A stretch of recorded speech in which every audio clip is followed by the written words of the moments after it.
Hello. All right. It's 6 minutes past 9, so we might as well get started. Okay. So yesterday I spent a lot of time talking about all the properties of the noise and all the ways in which it's complicated and imperfect. And at the end, I started focusing on the idealized case in which we can assume that the noise is nicely behaved and Gaussian and has these nice statistical properties, which is what we will, under many circumstances, assume because we trust the whole infrastructure that we have in place to veto, characterize the noise, and make sure that the parts that we're actually analyzing actually conform to these assumptions, and we can quantify that to a good degree. So today, I decided to step back a little bit and make sure that we're all on the same page regarding what Gaussian noise is and what properties it has that will be extremely important for what we do later. So I'll slow down and go over some of the steps here a little bit more before we actually get to the signals, if we do in the end.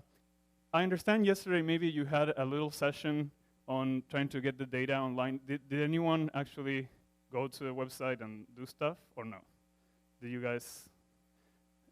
Okay, so maybe before we actually get to the signals, I'll just show you how to access the data that we make public and how to, I'll point you to some of the tutorials so that you can start already putting in practice some of the things that we've been talking about. You already have a lot of the basics for what you need to manipulate our data. So I'll have an interlude before we actually go to the signals. You'll notice that this is the third lecture, and I still haven't gotten to the signals, right? So when perhaps if you're not in the field, you think that data analysis is all, or what we do in LIGO is all about the signals, but really it is about understanding our instrument, understanding the properties of the data, and only once you're an expert in that and you know what you're doing, only then you get to go try to do physics or astronomy with your data. So this should be a moral lesson, if you wish.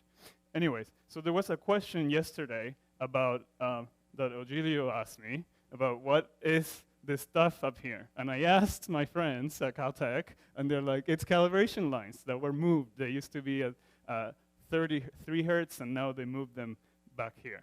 And so that's the answer. It's not mystery noise. That's why they're in both Hanford and Livingston detectors. Maybe no one cared, but I wanted to clarify that. All right. I don't have in my head the latest, these things change, and so we have experts in the group that really keep tabs on all these things, and they are documented, but I forgot. All right. Well, and you see that Virgo does things differently, right? So you don't see those lines there either. Okay, so this is our starting point for all we're doing today, and we were doing yesterday. So we have the data that may have some signal, but mainly dominated by noise. And today we will be focusing again on the case in which we can assume that the noise is as nice as we can take it to be. Again, to make sure that we are all on the same page, right? Noise is by definition a random process. It's a process that creates random numbers, okay? A random variable is said to be Gaussian if it follows this probability distribution, okay? It's just a probability distribution that tells you values that are farther away from some mean are less likely exponentially with some scale set by the standard deviation or sigma or the variance sigma squared. Okay, you should have seen this in like kindergarten or whatever it is, I don't know. How do we interpret this? Well, you can think of this as what's the probability if you have a black box and it's spitting out numbers, what's the probability that you'll get some number given that the process is defined by this function? That's one way of thinking about it. It's not the best way to think about it. The best way to think about it would be if you are in a casino and they ask you to bet, what's the next number going to be? You should be placing your probability, so your betting odds, you should put more money on values that are closer to mu and less money to values that are far away. And this is what we call the betting odds or Bayesian interpretation of probability, which is important to keep in mind. There's a slight distinction in saying, well, what's the distribution of things as they're actually happening versus what's my belief on what's going to happen. Okay, so this may come back to bite us later. That's why I'm emphasizing it. Okay, so a Gaussian distribution for a normal distribution, or Gaussian for a single random variable with no mean and unit standard deviation looks like this. Again, it's just saying that the farther away you are from the mean, the less likely you are to, the less belief you should assign to this, to getting a value of x that is farther away from the mean. This is a probability density distribution, the probability density function, PDF. So we'll use this over and over again in our work. Okay, so when we have a noise series, so let's say you've taken a bunch of LIGO data, you have observed for some time t, and it's sampled at 16 kilohertz, you have a bunch of data points.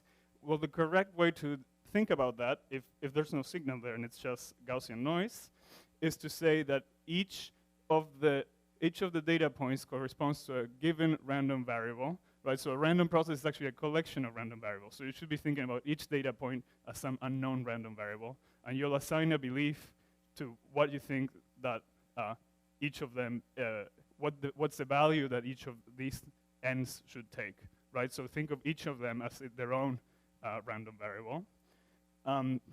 There won't be uncorrelated variables, right? Because if you know something about n0, you may know something about n1 because you know, for example, that LIGO has some high frequency noise that will correlate the two data points taken one after another in some particular way.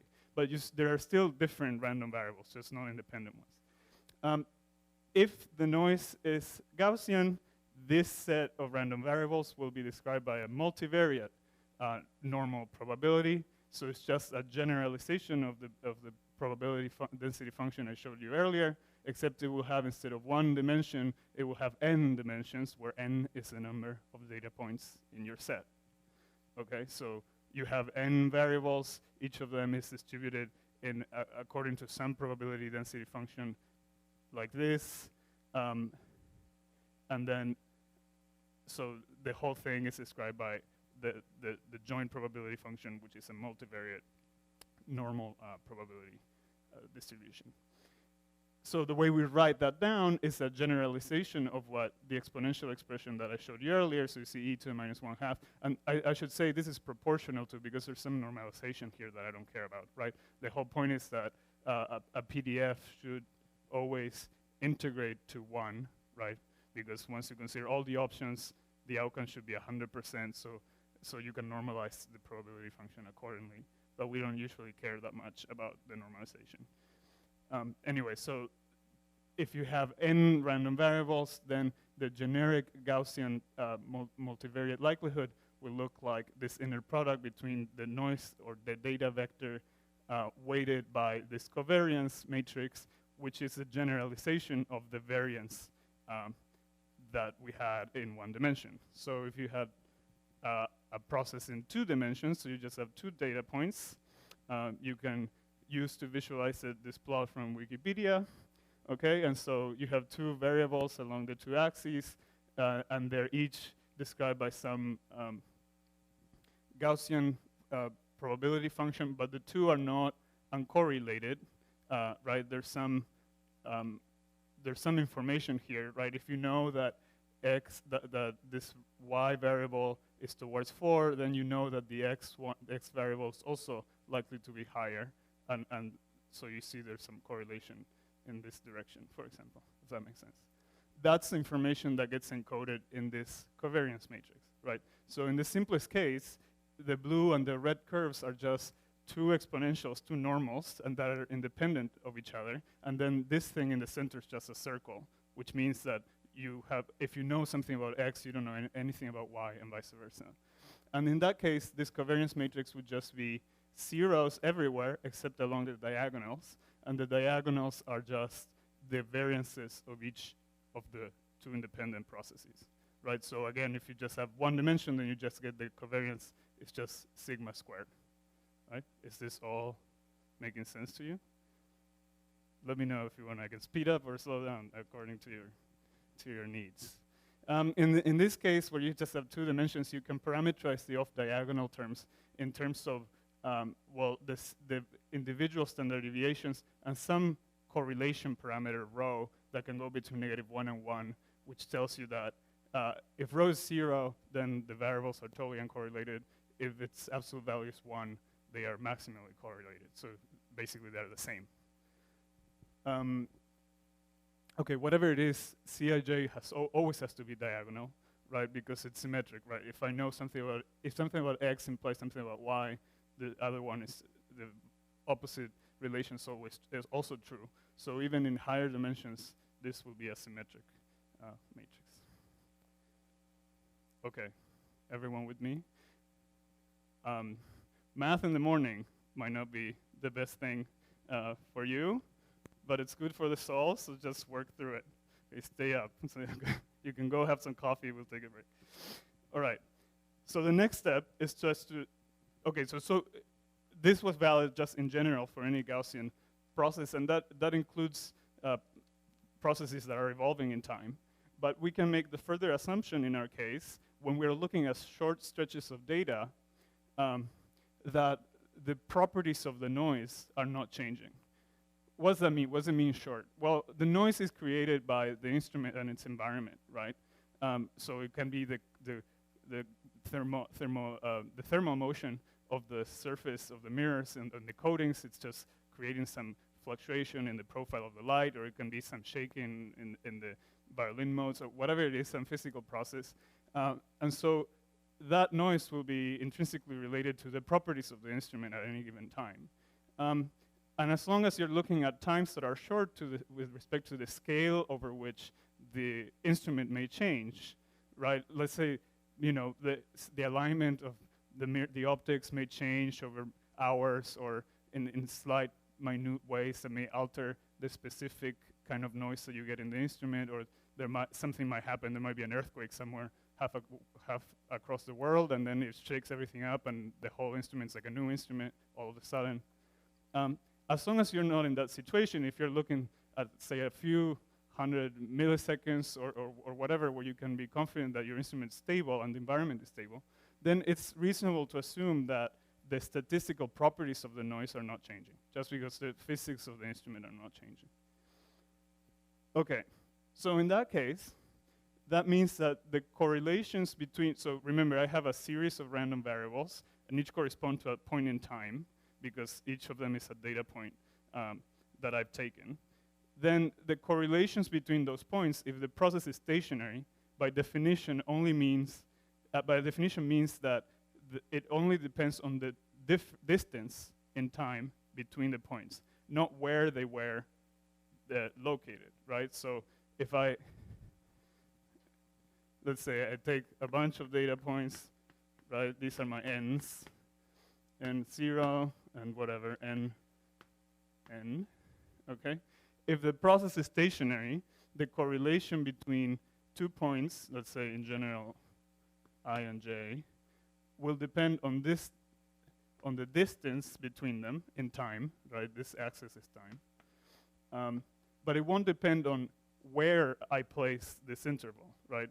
As long as the distance is the same, the correlation should be of the same magnitude, right? There's a translation symmetry in space, in time.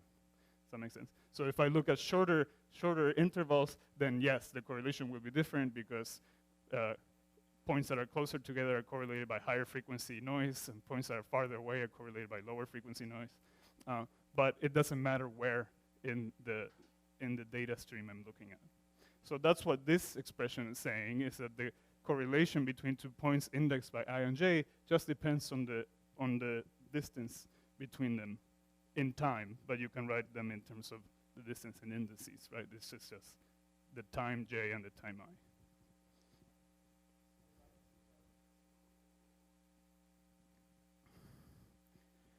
The variances are, yes, because it's 0 lag. Yes, it's just, yeah. Basically what you get, the form that you get for a matrix like this is, so, well, if you had more rows, you get something that's like cyclic.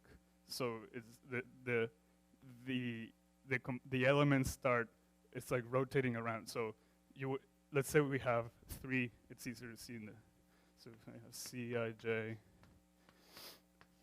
and I have sigma x squared, well, let's call it 1, 2,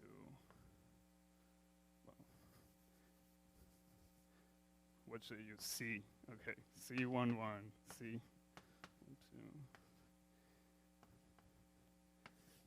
Then this component will be that same thing. And this will be C11, C12. And it will cycle around like that. This will be C12, C13.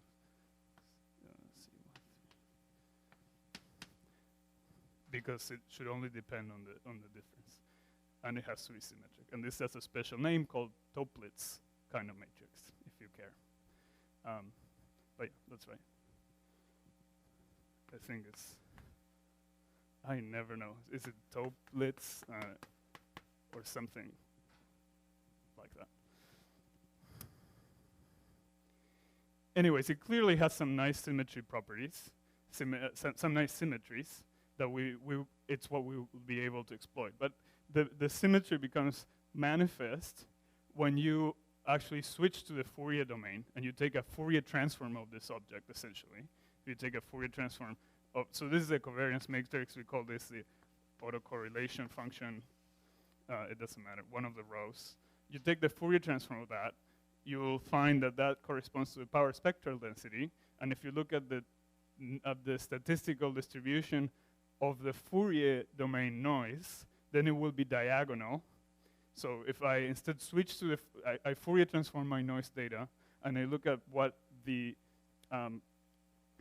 what's the correlation matrix for the amplitudes in the Fourier domain, right? So that's a tilde here for Fourier domain. Then you'll find that for the same kind of the same noise in the Fourier domain, this correlation covariance matrix would just be diagonal, and it will have the PSD in the diagonal, and everything else will be 0. So it's just like a change of basis, right? You found it sort of happens that for this kind of process, you change the basis to describe what's going on, and it diagonalizes in the Fourier basis, and you can just it takes a very simple form. So that's the reason why basically all of the analyses in LIGO are carried out in the Fourier domain, because the noise that's stationary has this nice property that it simplifies in the frequency domain. Okay, so let's unpack this a little bit, or a lot. Okay.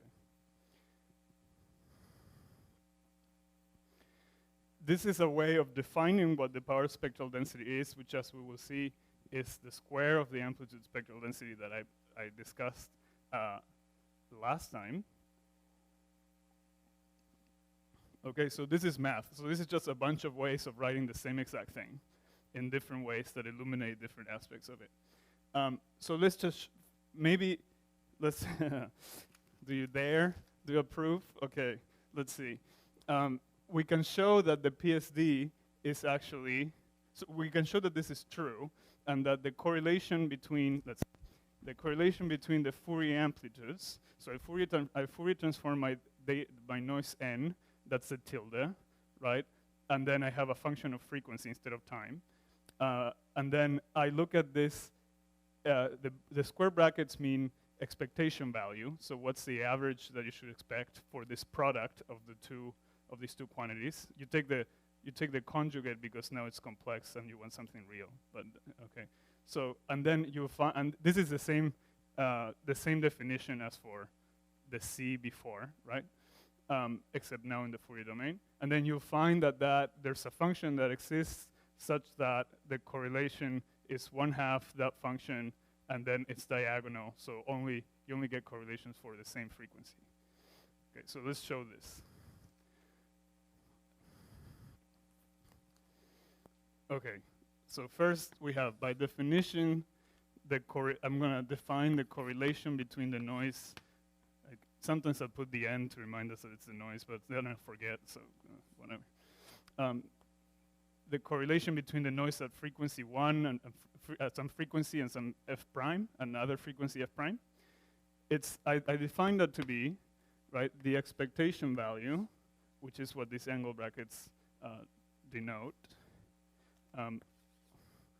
of just the product of the amplitude of the noise at the first frequency times the amplitude of the noise at the second frequency. Okay, then I want to show that this is a simple, there's no correlation unless the frequencies are the same. Essentially, that's what the first line is trying to say. And how large that correlation is set by this function S, which is called the PSD. Okay, so these are just Fourier transforms of the noise. So I can insert the integrals. Right, this will be fast, I promise. All right, e2 pi I ft dt. Can you see this, by the way? Because if I'm standing here for 30 minutes doing a proof, you can't see. There's no. All right. So let's expand this. So this is just the first n tilde, right? And there's the frequency f here, and the same thing for the second one, except now let's use another dummy time called t prime, e to the 2 pi I. I might have the minus signs wrong. Oh no, that's fine. There's no minus sign here because I had a complex conjugate. Okay, but I do have a minus sign here. That's just by convention of the Fourier transform, t prime. T prime. Okay, I haven't done anything here. Just wrote explicitly what the Fourier transform is. Now I can define a variable called tau, which will just be the difference between the two times. Okay. It's just a change of variables. And in that case, I can make this look like a double integral over n of t, and then this is going to be n of t plus tau, right? So I'm correlating the noise at time t with correlating with the noise at some lag tau afterwards, right? And so then I want the expectation value of that, and then you have e to the negative 2 pi I f prime tau e to the 2 pi I.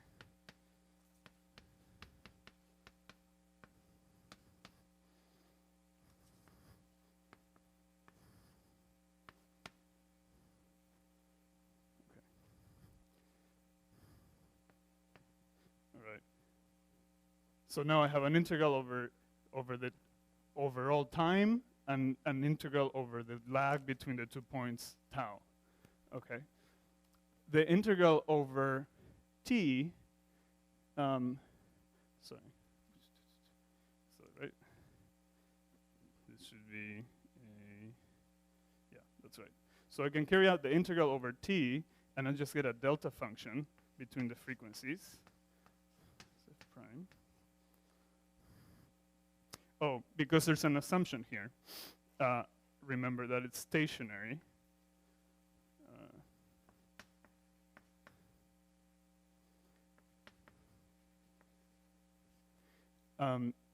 If the noise is stationary, as I argued earlier, this shouldn't depend on the actual time t, right? Whatever time, it only depends on the lag between the 2 points. And this is the same thing I earlier was calling C, right? It's the correlation. I was calling it Cij, but in here we're in the continuous case, so let's call it C, T, and T plus tau. And by definition of stationary, it just means that this is just a function of tau. Can you see this? I guess this is bad practice, because I should use a different color. All right, so this is not part of the main equation. It's just a reference to this, right? So this thing doesn't depend on T, even though it has t in it, apparently, right? Because we say it doesn't by assumption of stationarity. So then we can just carry out the integral of this exponential, and it's just a delta function between the two f's. And then you're just left with, let's call it C of, I don't know if anyone actually, sometimes this is called R, but whatever. 8 minus 2 pi I.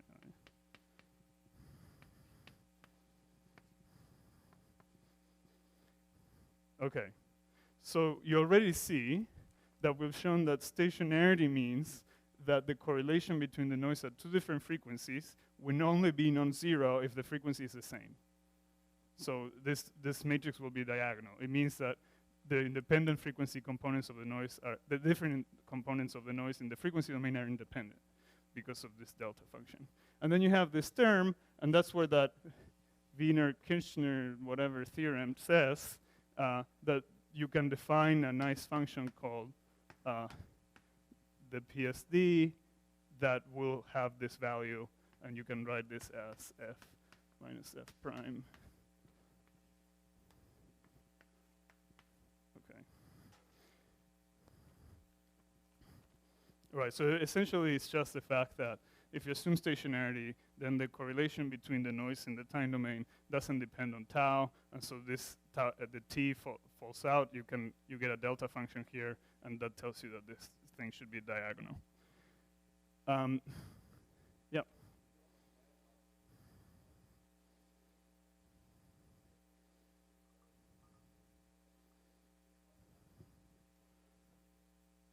Yeah, the way that the data taking process is done, if you're downsampled or whatever, you're supposed to have filtered away anything outside the band so that it doesn't leak back down.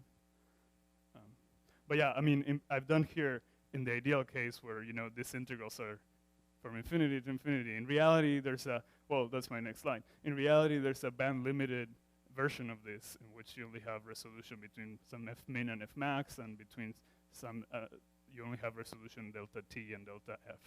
And I'll show that next. But anyway, so you can take this as the definition of the PSD, but then if you do that, you'll find that you can write it because of how so the angle brackets are the expectation value, right? That means what's the average value you should expect. You can always estimate that by just doing a simple time average, right? I look at this random variable x for a long time, I integrate and I divide by the time I looked at. This is just, does everyone see how this is an average over time? Okay, so this is an assumption called ergodicity, which means that an average over ensembles is the same as average in time, but it doesn't matter. So you can use that to rewrite this function Sn, the PSD, and you can write it as this, and you'll see that this is just, well, or just from here, you see that this is just the expectation value of the square amplitude of the Fourier amplitude of the noise, right? So this is just you Fourier transform your noise, you get a complex amplitude, you take the norm, and the expectation value of that over several instantiations of noise is what the PSD is. Yes.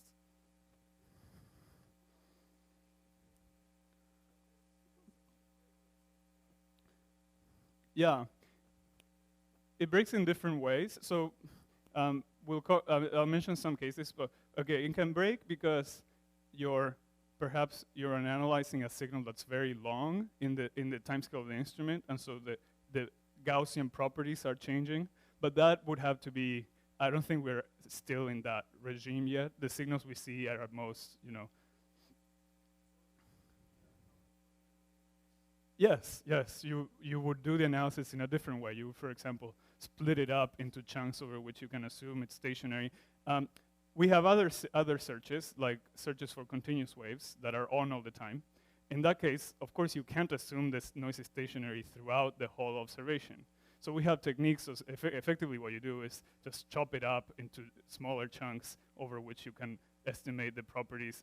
You add a time dependence to this f, but it's low compared to the frequency of the gravitational wave, for example. So that's one way. That's easy to deal with, right? So Gaussian noise is itself changing very slowly. As long as it's changing slowly with respect to the frequency of the wave that you want, you're fine. It's like a stationary phase approximation. Then you can have stationarity breakdown if, for example, there's a glitch, just as you're observing your signal. This happened with the first binary neutron star detection in 1708-17, right? There was, in one of the detectors, you were seeing the signal very nicely, and all of a sudden, there was like this shaking for some reason, just overlapping with the signal. In that case, it's harder, right? Obviously, it's not stationary, it's not even Gaussian. So we have techniques to subtract that from the data using coherence across detectors and so on, and clean it so that it looks as Gaussian as possible. But of course, yes, it's a limitation, but we have ways of evaluating how close. But it's not like we have to blindly assume it's stationary. We can say, okay, how close to stationary is it? How good are these assumptions, and so on. But yeah.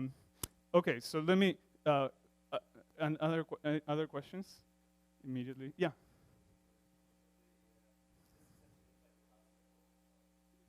It is a power spectrum. Yeah, it's the same thing. Except in cosmology, your signal is Gaussian. Here I'm talking about the noise, but it's the same thing.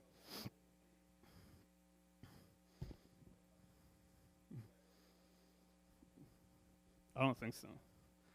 Oh yeah, to as a test of yeah, sure. We have many ways of many markers of Gaussianity. You know the thing about Gaussianity is, you know very well, is there's one specific way of being Gaussian basically, but there's infinite ways of deviating from Gaussianity. And that's, you know, in cosmology, if you want to say is the background Gaussian or not, you can't just look at one marker and say, you know, the kurtosis is 0, so whatever, it's Gaussian.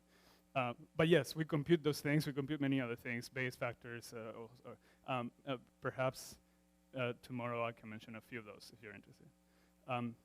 By the way, you should feel free to request focus if there's something you want me to cover. I'll be happy to. So I'll make a point of mentioning some of that. What was I going to say? Oh yeah. So we also have case. If I have time on the last lecture, I will say something briefly about how we search for stochastic gravitational wave backgrounds, in which case the signal itself has properties like this. It's kind of like in cosmology. So it might be interesting. Since this is a workshop on cosmology also, I'll make sure to try to at least cover that. Okay, so last line here. So we found that the correlation of the Fourier amplitudes, you can just, it's just diagonal, and the magnitude of it is determined by this function, the PSD. You can note here in the last line that this function, the PSD, is just the expectation value of the square amplitudes of the Fourier domain amplitudes of the noise. So you just take a Fourier transform of your noise. You take the norm squared, and then if you have several versions of that so that you can average over it, you get an estimate of the PSD. Ideally, this average, you would need infinite data to estimate the PSD perfectly, right? So it's like any time that you want an average, you get an estimate of the average, right? From any real finite instantiation of data. So this should ring a bell, because this is basically what Welch's method was. So I hope this clarifies a little bit where that came from, because I sort of put it out there out of the blue, right? But the reason that when we are estimating the statistical properties of our noise from the data, that we take this approach. Basically, as you remember, in that case, we will grab the whole stretch of data. Let's assume it's just noise, right? We split it up, and we take the Fourier transform, and we average the amplitudes over several segments of that. Well, that's just estimating. There. It's just estimating this, right? It's just trying to estimate the average, the expectation value for the square amplitude of the Fourier frequency. Does that make sense? Do you remember what this discussion? Okay, it was yesterday, so I hope your memories have longer lifetimes. Okay. All right. Now, there's a point that Ricardo brought up, and that came up earlier, which is in reality we don't have infinite resolution or infinite observation time, so you have to modify or adjust these things a little bit.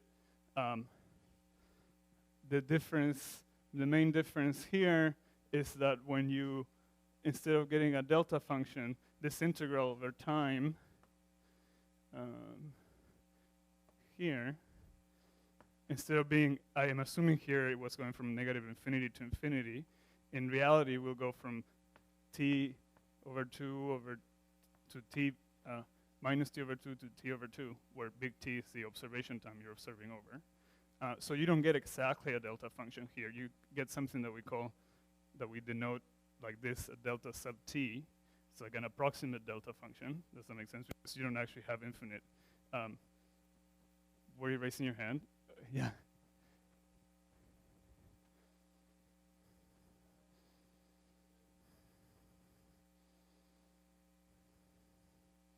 Can you speak a bit louder? Sorry.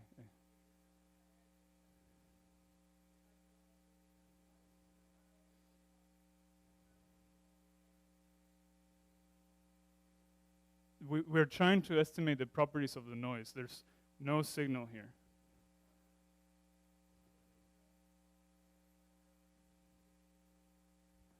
Yes.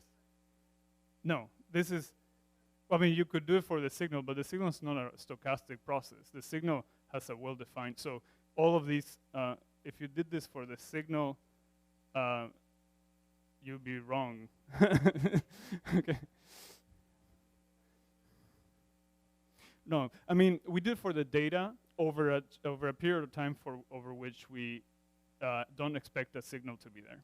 If a short CVC signal was indeed here, let's say would be in like one of these segments, very short spikes, if 5914 happened here, it gets averaged out mostly, for the most part, right? So in this process, it gets washed away. So this is just to estimate the statistical properties of the noise that dominate the data, right? And separate that from the signal. And I should say this is not the only way of estimating the PSD. We have more complicated ways of doing so, but it's the most straightforward one, so it's taking an average. Okay, so back to here, the difference is that you don't get a perfect delta function there. You instead get this approximate delta function. You know, if you let in the limit that t goes to infinity, this is just a normal delta function of x, okay?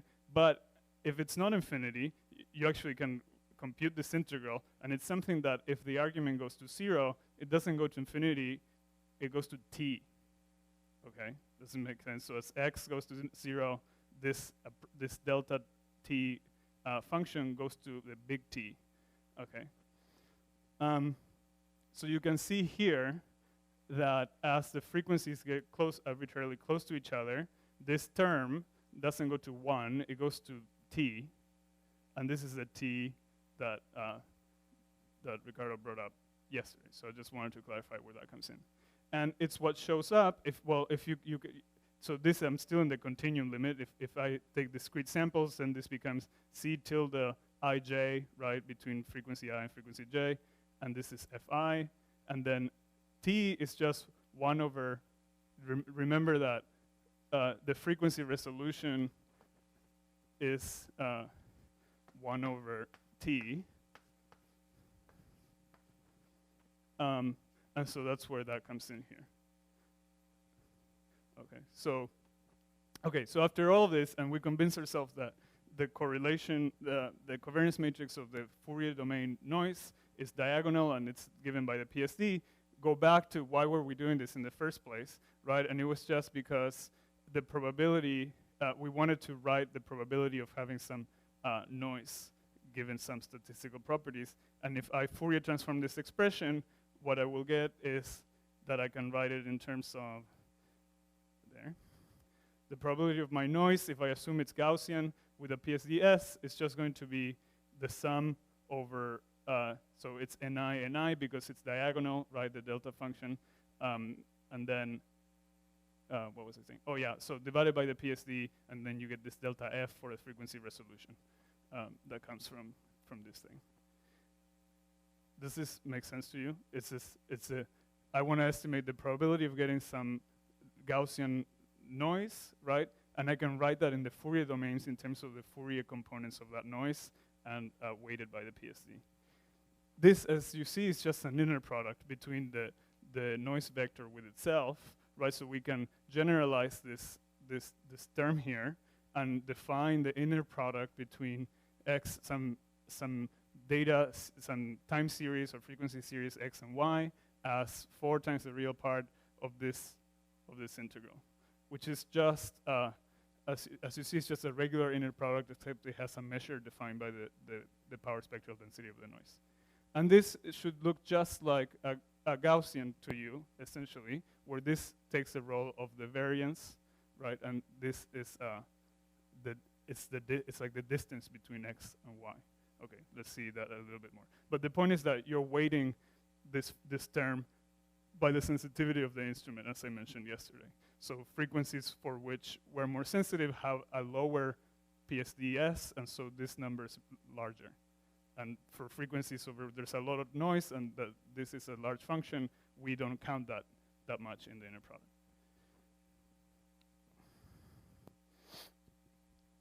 Okay, so we can write the likelihood as the inner product of the noise with itself. Okay, and so this is very nice in the Fourier domain. Okay, questions about this basic mathematical gymnastics? You look like, yeah.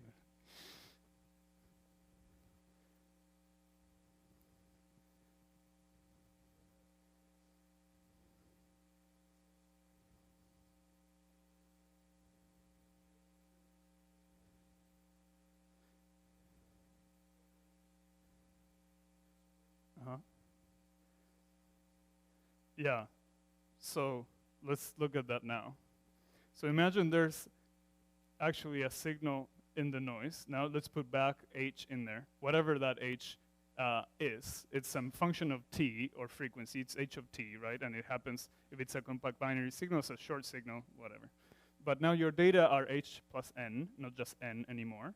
So what's the probability of getting some given data d that has a signal in it h that I know exactly what it would look like? Well, just rewrite this expression and you just get that the residual between d and h, so you take your data, subtract the template that you expect, and you get the difference between it, we call the residual. That should just be distributed like the noise, right? Do you see this? N equals d minus h, all right? N, we know by assumption that the noise is Gaussian and so on, we'll just have all the statistical properties that we work so hard to define over the last, since 9 a.m., okay? So then the probability of getting some set of data d that has a signal h in Gaussian noise that has a power spectral density s will just be this inner product as it was for the noise-only case. So the noise-only case is just where h is 0, then n equals d, and then you have the same expression you had before. Do you see this? I'm just subtracting.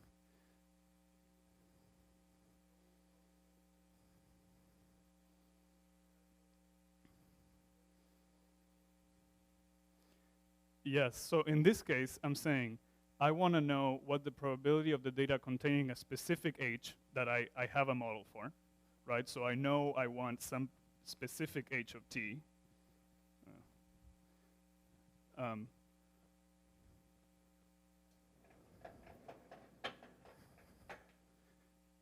That it's, let's say it's my target, right? So I want to know h of t will be something, whatever, that I can predict as a function of time. It's that specific h.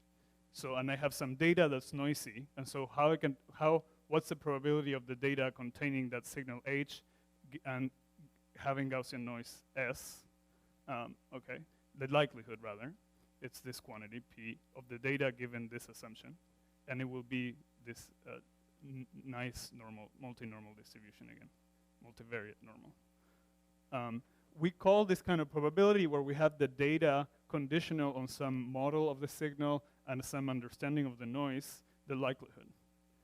And it's in red and bold and underlined because it's a very important term, right, that comes over and over again. And we'll say the likelihood, I mean, it's the bread and butter of what we do.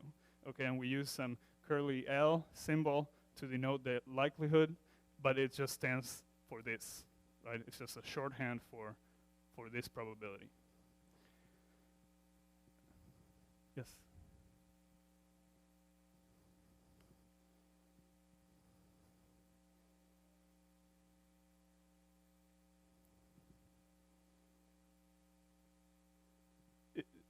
There's no noise part of the signal, there's noise part of the data, okay? So, but yes, it depends on the noise, right? The noise is coming in. So there's noise in D. D is h plus n, this is noise, and s is a property of the noise. It's the thing that describes the correlation of the noise in Fourier domain. This is fixed by the instrument, right? The instrument tells you how noisy it is at different frequencies. It's like the plot I showed, the very first plot I showed today. And this is just whatever signal you're looking for and want to.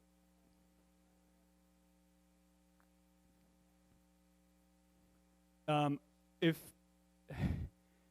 in the ideal case, yes, except if the data are taken very far away, in like a long time apart, then this S will be a different thing so for different events, you'll have different S just because the instrument has changed in between. Does that make sense? So if the instrument actually didn't change at all and was perfect, then yes, the S would be the same for everything. But as I mentioned, over longer periods of time, the instrument is changing, so this function will change. So you have to estimate this every time that you do an analysis, basically.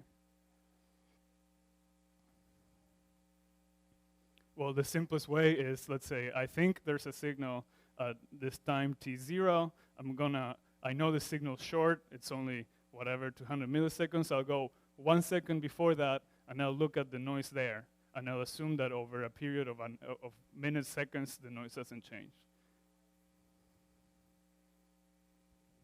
You can still do that, except, I mean, as long as the scales, you can go minutes before or like whatever you need in general. We can evaluate whether the noise has been changing or not. But it's a good question. And the answer is we don't do it in the way that I explained before. We don't use this Welsh averaging that requires having pure noise-only data to estimate it. We actually fit for both the signal and the PSD at the same time simultaneously. So we have a complex machinery to actually estimate both H and S at the same time, using the data only that has the signal and the noise without needing to go off source, which is what we call that.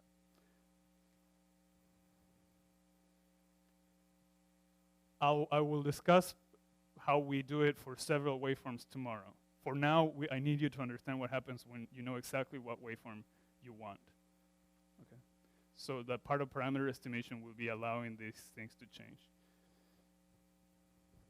Oh, wow. All right. 1, 2, 3. Right.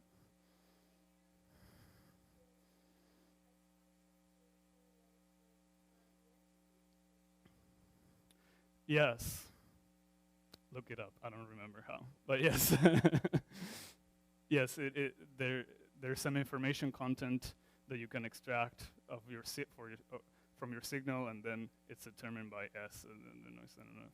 Yeah, I don't remember, but we do use those quantities every now and then in our papers. You'll see we extracted so many bits of information from the data, and it's computed using that. Yeah, but S is not entropy itself, right? Okay.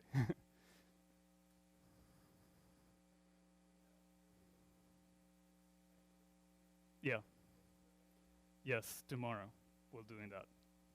But yes, that's the obvious next step, right? I mean, but first, imagine you know exactly what it's like. Then we'll have actually a whole set of different possibilities, and we'll sort of iterate over them. We don't do that exactly in that way, but that's the idea.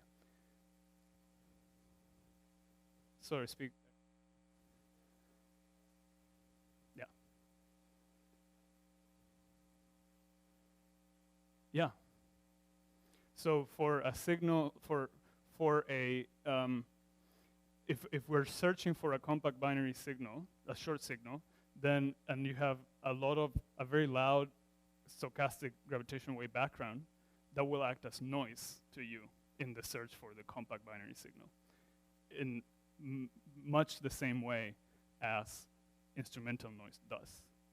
Does that make sense? So there's no difference whether the noise is coming from the instrument or if it's just because there's actual gravitational wave.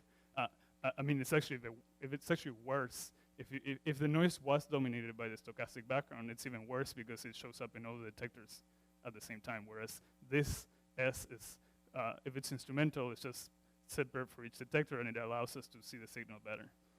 But so does that make sense? So that kind of signal would act as noise if you're looking for shorter signals. And this is what happens with LISA, for example. The LISA, the laser interferometer space antenna that's supposed to fly in 2034, will be so sensitive that it will have this constant background, stochastic background from white dwarfs, that it's gravitational waves, but they essentially are a source of noise to all other analyses. And so you have to dig out signals from the noise and gravitational waves. But it acts in much the same way as any other noise.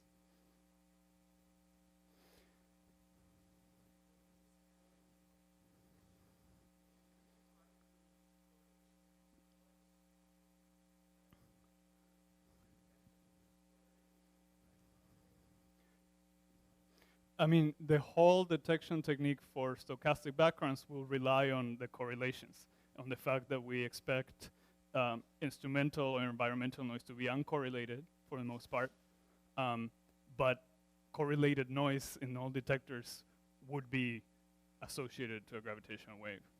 So that's the key to try to distinguish a gravitational wave noise from some more boring noise. It will be the correlations. Yes, of course. And it's one of the things I mean to cover in the last lecture. So this formalism actually applies in general to any signal that you want to look for, but the specific way in which you implement it changes a little bit if you're searching for compact binaries, which is what I will focus on right after this, or these longer signals, like, and you will rely more in some cases coherence or other things. But all of this formalism applies. But I'll come back to that. Otherwise, yell at me and I'll do it. Appeased for now? All right. Good. So one concept I want to introduce is whitening. So if you look at this inner product, the way we defined it, well, I had written it x, y over sf, but you can write it as, you can take the square root and assign one square root to one of them and one square root to the other. Okay, I just split s into two by taking the square root. And so you see that you have these quantities that are the Fourier transform data series weighted by the square root of the PSD, each of these two factors. The square root of the PSD is the amplitude spectral density, which I mentioned before. And so you find that for Gaussian noise, if you just do this, then the quantity n tilde over s to the half power will have unit variance. So you're basically taking noise that has a power spectral density. This is invisible there.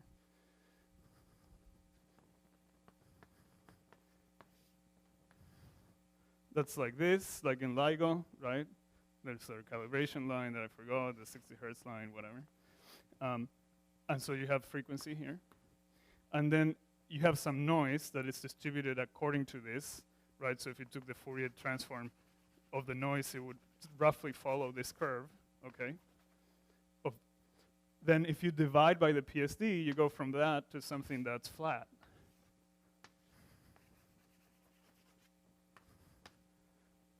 Right, so this is, let's say these are NF, and this is NF over. I just flattened out the power. So I've divided by the PSD, and so then the distribution of power of the noise in different frequencies will be the same, because I'm dividing by the trend here, right? This is what S is. So whitening you can think of as a way of flattening the PSD. It's called whitening because then all the frequencies have the same power, so you have equal contributions from all frequencies. That's what white light is, right? Equal power across all frequencies. Another way of saying this, the equivalent statement, is that it decorrelates the noise. So if I then take an inverse Fourier transform of this, then I'll just get Gaussian noise that is uncorrelated because there's because all frequencies have the same power. Then the covariance matrix will be diagonal. Okay. Let's see this a bit more. Oh, so you can do this to the actual data, right? And so you can grab the data, you can Fourier transform it. You can divide by the PSD. So you downweight frequencies that are very noisy, and you elevate frequencies that we are more sensitive. Frequencies that are very noisy, frequencies that we're more sensitive to. And then what you get is that anything that stands out of just the noise will immediately pop out, right? And so in this case of 15914, you see here you mainly just have, at all frequencies it looks the same because we have whitened it, whereas remember that yellow spectrogram I showed you before? It was very different across frequencies. Now we've divided that away, so the lines are gone, they don't appear anymore. And this is all, if you just plotted this, it would just follow a Gaussian distribution. And it's true until you get something that it's no longer just Gaussian noise, and it's clear that it's standing away from it's not described by this Gaussian distribution, and it shows up very, very clearly here. And we didn't necessarily have to filter or do anything manually to see this by eye. You just divide away the noise, and the signal pops out, and it's very pretty like that. Anyways, it's useful to think of whitening because we can define this quantity, right? So we'll take the difference between the data, we subtract the signal from the data, that's a residual, and we'll divide by the PSD with this extra t here, which is it's just coming from that, the imperfect delta function, but that doesn't matter. And this is just a widened residual, right? I took the residual and I divided by the ASD, right? Then this quantity will actually have a zero mean univariance distribution. So we have turned our problem into a problem of a Gaussian, again, a simple Gaussian of uncorrelated, with uncorrelated components. So that's what's going on here. And it's useful to think of if the data are actually what you assume them to be. So if you assume that the data is Gaussian noise plus the signal that you expected h, when you subtract h from the data and you widen it, what you get must just follow a Gaussian distribution. If that's not true, then your assumptions are wrong. Does that make sense? You all look puzzled, but anyways, move on. Yeah. Should I go back? Yeah.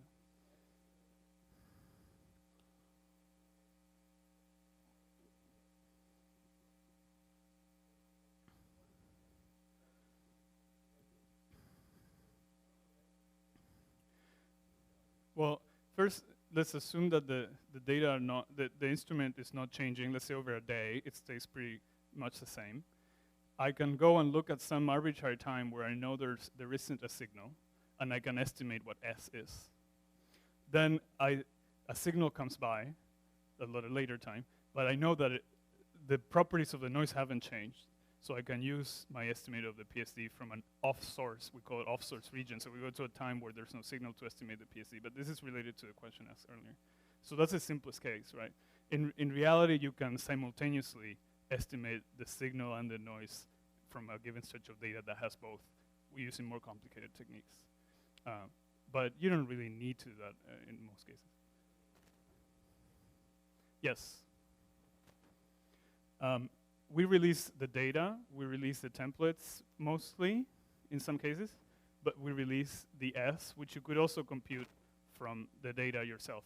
But there are many ways in which you can estimate. You know, we don't have estimates of S, so we release the one that we used, so you should be able to reproduce exactly what we got. So you might get a different result if you estimate your PSD differently, and then we will get different results. But yeah, so we make S explicitly available, I think, in all cases.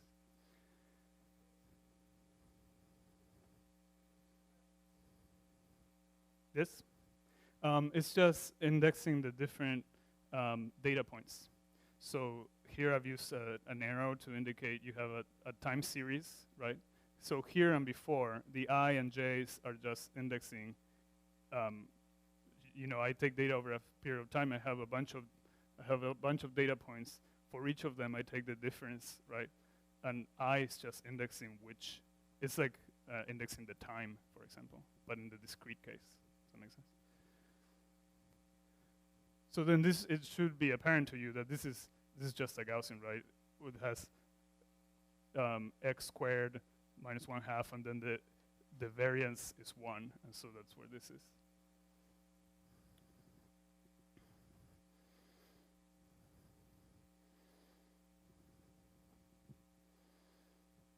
All right, so let's make the connection to sensitivity a little bit clearer, sharper.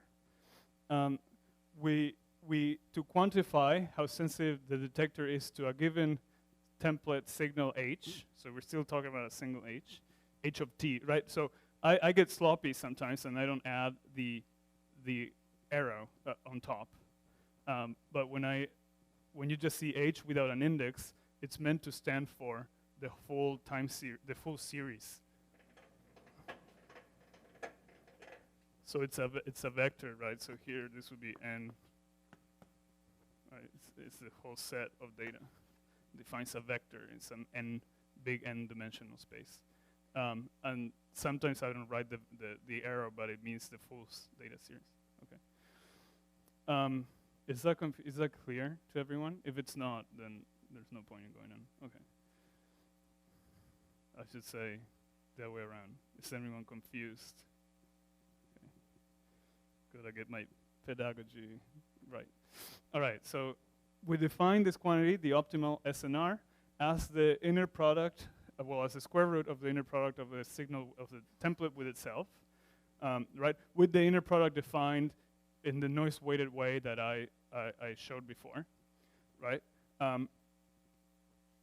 This is really just if you think of this as any other inner product, a dot product, this is just the norm of the vector h, right, in this space, with distances defined with a metric set by the PSD. If you're mathematically inclined, that's all that this is, right? So again, let's look at the definition. Where is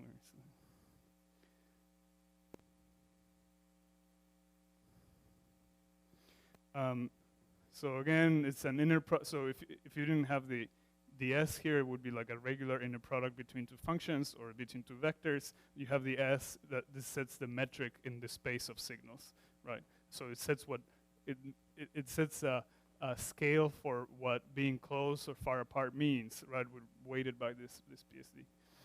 Anyway, so you can think of the optimal SNR as the magnitude of the signal in this sense. So it's the magnitude of the signal with the PSD as a metric. So we're weighting the frequencies that we see most with more weight, and the other ones less. So it's a concept of loudness, right? And yes. Do you mean a slider or the slide I just showed before? Yeah. This?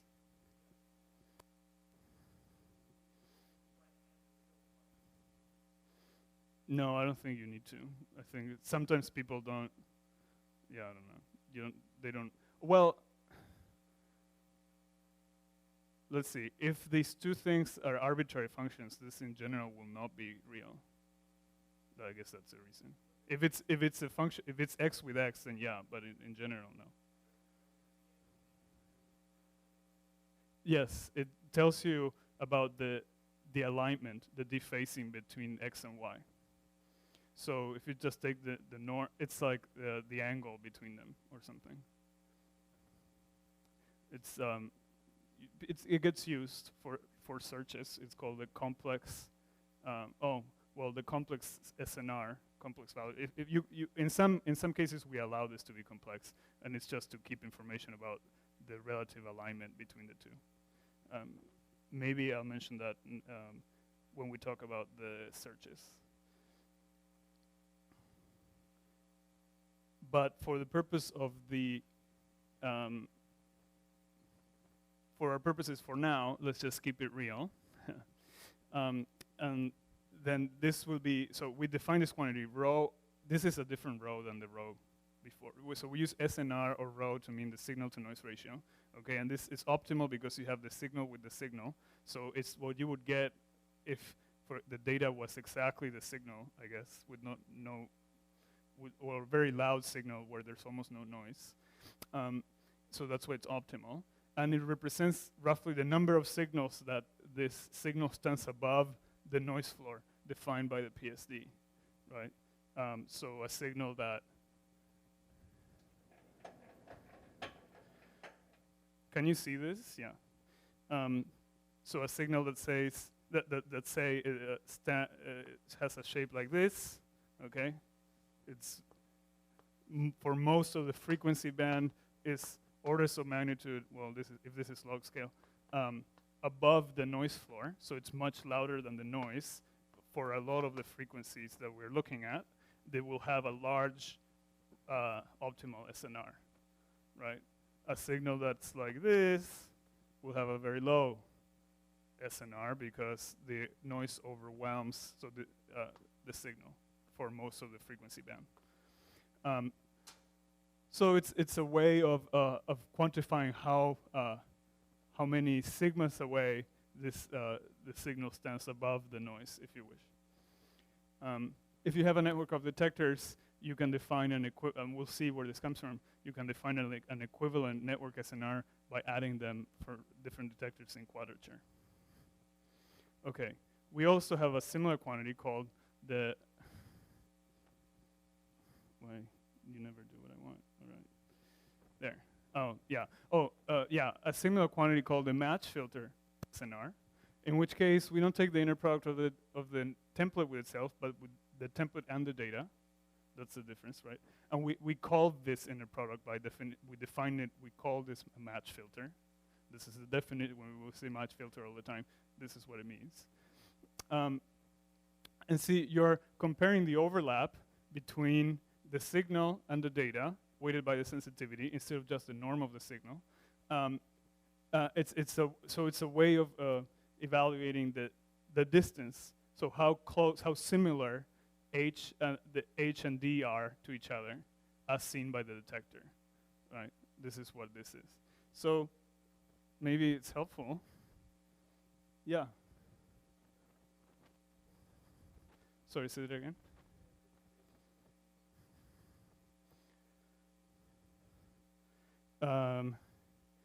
If the signal's always the same, you can average the noise away, and then, yes. I think, is that what you mean? Yeah. But you would have to somehow have the same signal many times, or somehow rescale it so the signal looks the same, and then the noise doesn't, so it averages away, and then the data becomes essentially H. Please.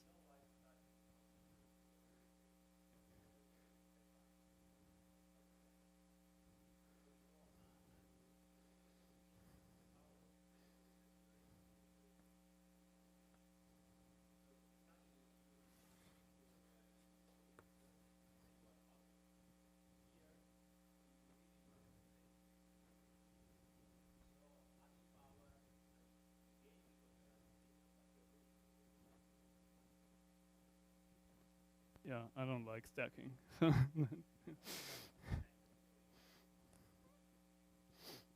right, so what's happening here? It's useful to think of H, D, and N as vectors. I should have started with this maybe. Living in some function space, right? And so you can think of you can think of it as being an n-dimensional space, like a Euclidean space, right? So each one of these is a vector that has n components because it's the n data points that I've taken. So I can think of that as an arrow in some big space. And so you have something for H, you have something for, and then you have some measured data. What should the data be? Let's say you measure this, and then H plus N is D, so your noise is this thing. These are all vectors, right?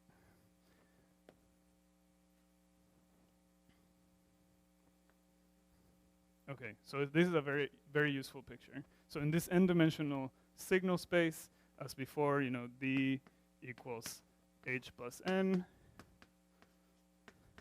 So you see, does this make sense to all of you? Okay.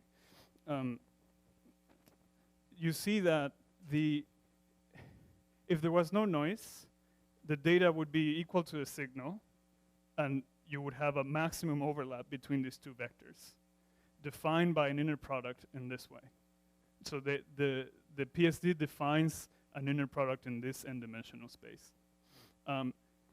If you have noise on top of it, the noise pushes away the data away from the signal. So it makes it more dissimilar. It makes it look different than it would look like there was no noise, right? It would push. taking it from this to that, okay? So this is helpful to think about it that way. So the first quantity that I just mentioned, the optimal SNR, was nothing but how loud intrinsically the signal is in this space. So it was H with itself. It's just the norm of H. It's just this is the length of this vector.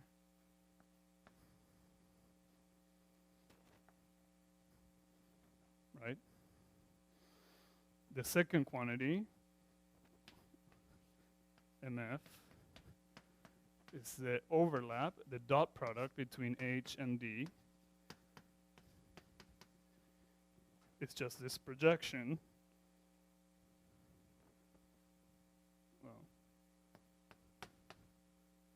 okay. It's just the magnitude of this, the projection of the signal along the direction of the data. It's this.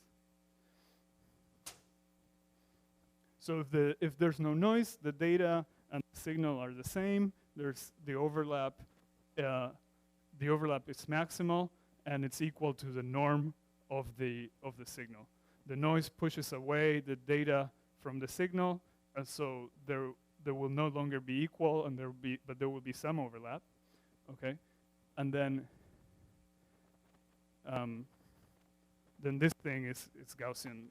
You know, it's defined by the PSD, right? So we'll have some distribution around this value.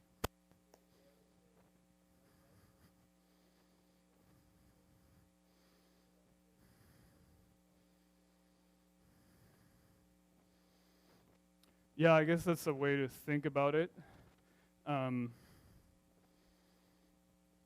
The magnitude of the, yeah, if it's like widened, then it's, in this space it probably looks like a circle because it's normalized by the PSD, so it's just unit variance. And then all the lengths of the other vectors get rescaled with respect to S as well. Yeah, so you can then look what this the likelihood is doing is just evaluating whether the distance here between the two is how likely it is to get that distance given that the noise is distributed like a Gaussian and so on. So that's all that it's doing. So this is, I think, the best way to think about this in this n-dimensional space. It's just arrows, right? And you're just computing projections of one thing to the more similar the data and this template are, the higher this match filter is. Questions? All right. What happens if we have multiple detectors? Okay. In that case, if we assume the noise at different detectors is uncorrelated, which it largely is, right? If you mentioned all the sources of noise that we went over, only there's one thing that, well, there's other things, but there's like Schumann resonances that may correlate the noise in different detectors, but those are not dominant, so let's ignore that for now. You can assume that the noise is dominated by local processes at each instrument, so the noise in Hanford is different from the noise at Livingston at any given time, so they're statistically independent.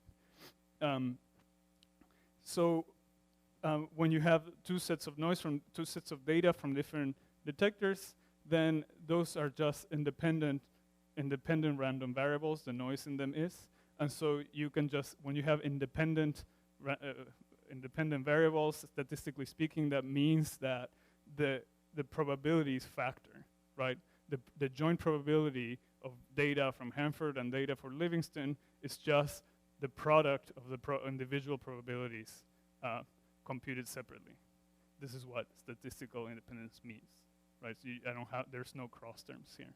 So the likelihood for the network is, by definition, the probability of seeing the data is in Hanford and Livingston, Kagra, India, whatever, Virgo, of course, and whatever the future may bring us, given some gravitational wave H, AB, and see, I've been I've been sneaky here, and I've put a tensor HAB instead of the signal H, instead of the projection of the H onto each of the detectors, just because we'll have some gravitational wave coming in, and then we have to project that onto each of them to get what the signal in each of the detectors would be.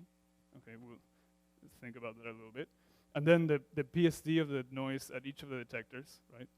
This is just the same likelihood I wrote before. Instead, now I have many detectors here and many detectors here, essentially. And so by definition of statistically independent, this means it will just be the product of the individual likelihoods. And this is exactly what I had before. This HI time series or frequency series is the projection of the gravitational wave onto detector I. Okay, remember the antenna patterns and so on that we've talked about. So a given gravitational wave will show up in different ways in different detectors, but it will be consistent, right? They will all correspond to the projection from a given tensor HAB. Anyways, if you take, we many times work with the log of the probabilities because, you know, all these probabilities go as e to the something, so we work with the natural logarithm. So in that case, you know, a product in the exponent is just a sum, and then you get the same. Well, this is just trivial. Each of these terms is just e to the minus 1/2 this factor, and so the log is just the sum of those. Yeah. There's a constant here just because. Oh, because this should be a proportion. No, that's right. Because remember before I wrote that the probability was proportional to e to the something because I wasn't writing out the actual normalization. So that's what this is. It's just the log of the norm, right? Let me maybe be clear about that. So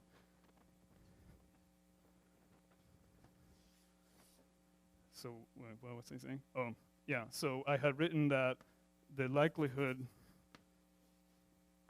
was proportional to e to the whatever, let's say some factor x squared. Okay. So then the log probability, the log likelihood is equal to negative 1/2, whatever that thing is, plus some constant that corresponds to the log. So we can write this as some norm A, right? And then this constant is just ln A. But we don't really care under most circumstances what that is. Okay. Anyways, you can. Now the last thing for today. Oh, look, the timing's perfect.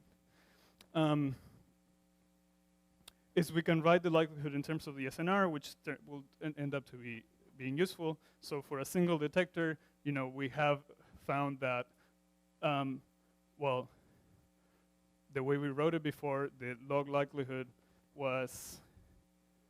Can I break this? Yeah. I'm running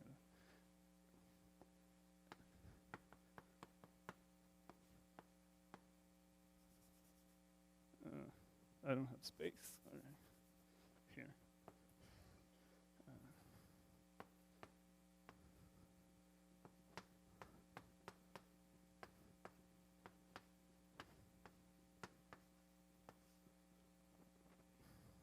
Right, that's what we had defined before. For the likelihood, it's just the inner product of the residuals between the data and the template.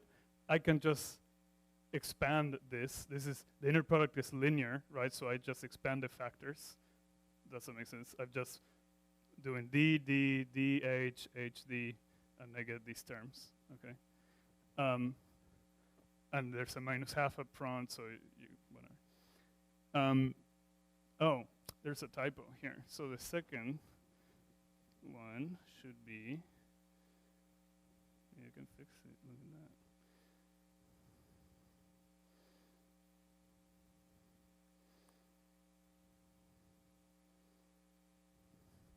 All right. No more typos. Okay. There we go. So you have the inner product between H and D, -1/2 the inner product of H with itself, and the data with itself. And the constant comes from the normalization, as I explained before.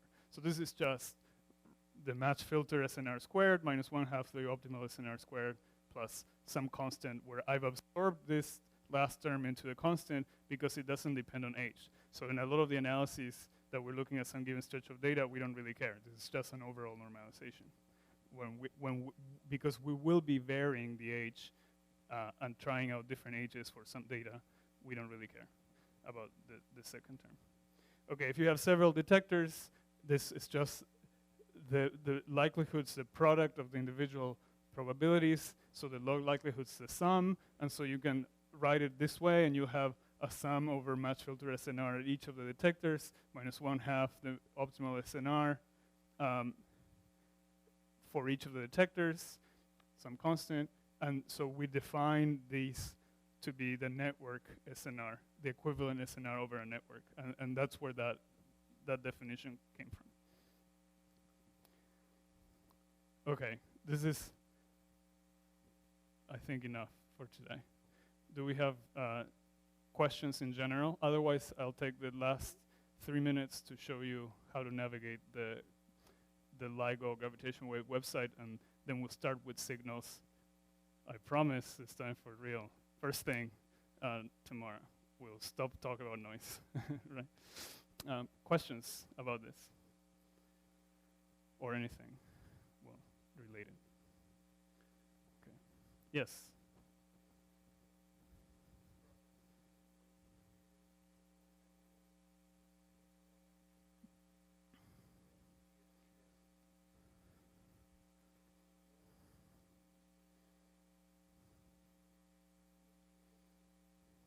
Yeah.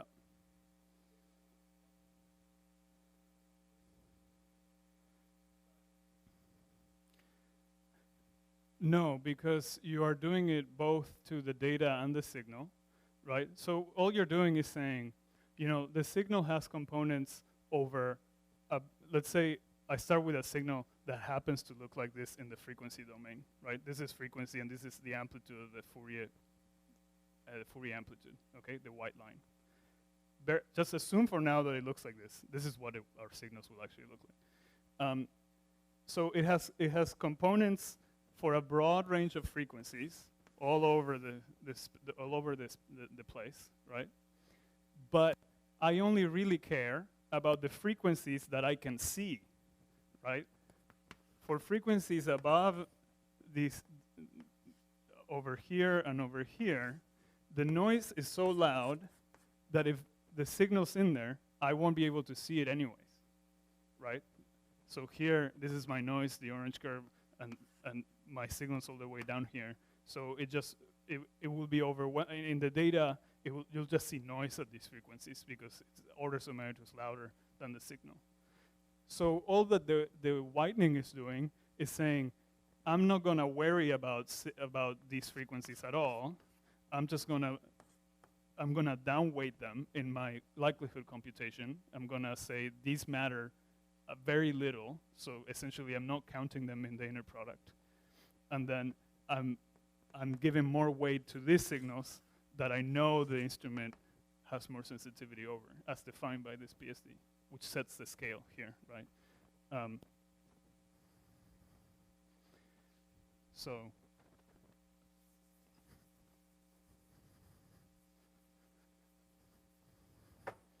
let's see. You have some signal H. You take the Fourier transform, and it looks like this. Okay. Well, minus 7.6. This is too sharp. Yeah. Yeah. There you go. Oh, so you derived this. So you know it should look like this already. Right, anyways, this comes from physics. It doesn't matter for now. So just like that, you don't know. There's no scale here, but your instrument sets scale. So a given instrument will have noise that you can represent by this PSD, right, which is somewhere here, right? So think of this in terms of strain. Let's say, I don't know, maybe this is 10 to the negative 21, right? Okay, well, can we see that or not? Where it depends on your instrument. If your instrument is very noisy, let's say it's initial LIGO or whatever, and it's the noise levels are up here, right? This is, let's say this is PSD initial LIGO. I'm making this up, okay? I mean, I don't know where it actually was. But it was way worse than what it is now. This is saying that the noise at all frequencies is much louder than the signal. So you add the two, then you just see the noise essentially. And this is usually log scale. Okay, log. So it's an order of magnitude louder, you don't see it, right? If your instrument is advanced LIGO and your noise is much lower overall, then there are frequencies in which the signal is dominating the data, right? So D equals H plus N.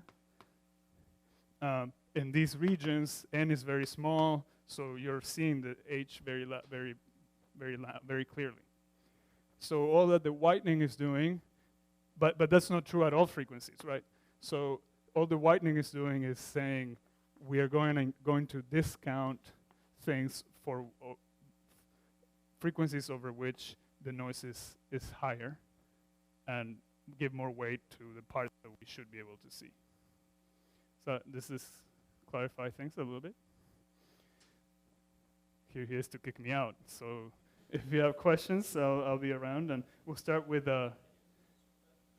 waveforms tomorrow. One more question, yeah. So do you always do match filtering in the frequency domain or also in the time domain? Both, but for our purposes so far in the frequency domain. In the time domain, it's like a match filter is just taking a correlation, a convolution or something between the two data series. But I think in most cases, we do things in the frequency domain just because it's nicer. But there should be equivalent expressions. Yeah. Right, it's also more efficient. It's also not just that it's nice, it's more efficient. But I believe some of our searches, like GST-LAL, does some things in the time domain when they're looking at data in a live way. When they're analyzing data as it comes in, sometimes it's used, but I think it's limited. More questions? We start a little bit late, so we have time for a few questions. No? Okay, so I think Ricardo has an announcement to make. Yes. Okay, a bit of organization for today. So we have the second lecture in the morning as usual by Iggy. Then we go for lunch. Then again, the first lecture of the afternoon is at 2 as usual. But at 4, this auditorium is taken because there is a colloquium of the full university, the full physics department in IIP. So you're very welcome to attend the colloquium. But in case you don't want to, we have a room upstairs on this is the ground floor. On the first floor, just in that direction, diagonally, the other corner of the building, there is a room that can host up to 40 people, and you can be there. And Max, will you be there to do some hands-on exercise? Okay, so we'll be there from 4 onwards for those who don't want to attend the colloquium. The colloquium, yes, it's about some condensed matter stuff, which is very interesting, but not quite on our topic. So, I mean, it's up to you. Yeah, no, it's in English, of course.